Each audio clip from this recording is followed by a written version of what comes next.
Les mathématiques sont une des plus fines expressions de l'esprit humain. Elles ont été développées dans beaucoup de cultures différentes, par des personnes observant le monde où elles vivaient, tentant d'y identifier ordre et cohérence, dans l'espoir de pouvoir prédire, peut-être de contrôler des événements futurs. Les mathématiques sont nées quand l'homme primitif ressentit le besoin de compter, et elles ont évolué telle une langue écrite il y a 5000 ans, quand les concepteurs des premiers calendriers calculèrent le rythme des saisons. Des siècles plus tard, le savant de la Renaissance Galilée écrivait « Le grand livre de la nature se trouve toujours devant nos yeux, et la vraie philosophie y est écrite. Mais nous ne pourrons pas la lire sans avoir d'abord appris la langue et les caractères dans laquelle elle est écrite.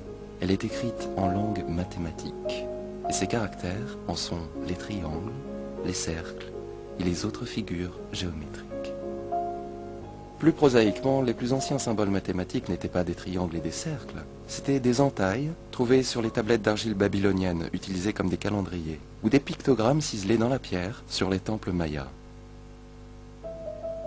Avec le développement du commerce, le besoin de mesure et de comptage a suivi les caravanes et les bateaux sur les grandes routes commerciales.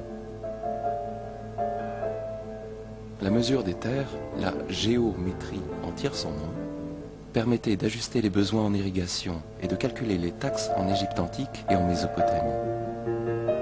Tout en construisant des monuments comme les grandes pyramides, dont ils orientèrent les faces précisément vers le nord, le sud, l'est et l'ouest, les architectes égyptiens découvrirent des relations entre les carrés, les rectangles et les cercles. Dans l'Alexandrie antique, la géométrie et la trigonométrie servirent à mesurer la taille de la Terre et sa distance au Soleil et à la Lune. Une avancée importante eut lieu quand les intellectuels grecs, tels Pythagore et ses disciples, ont traité des nombres et des figures géométriques comme de pures abstractions. Ces antiques jeux d'esprit ont créé les bases pour toute la technologie des temps modernes. Ce programme se concentrera sur certains des événements marquants des débuts de l'histoire des mathématiques. Grâce à des animations par ordinateur, nous visiterons le théorème de Pythagore, le nombre pi, et d'autres idées importantes qui conduisirent à l'invention du calcul infinitésimal au XVIIe siècle. Et nous les relirons à la vie au travers de séquences filmées, de manuscrits et de certains livres admirablement illustrés.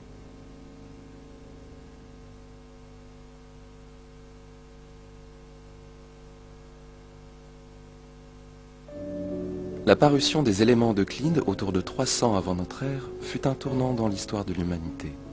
Cette remarquable collection de 13 livres regroupait une grande partie des mathématiques connues alors.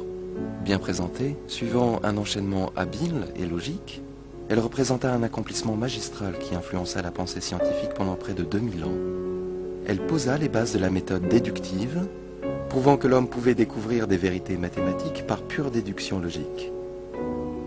À l'origine écrits en grec sur des rouleaux de papyrus, les éléments d'Euclide furent traduits dans beaucoup de langues et parurent dans d'innombrables éditions. En Extrême-Orient, les hindous du 7e au 12e siècle de notre ère développèrent, eux, leurs propres symboles mathématiques, y compris les chiffres indo-arabes que nous utilisons aujourd'hui.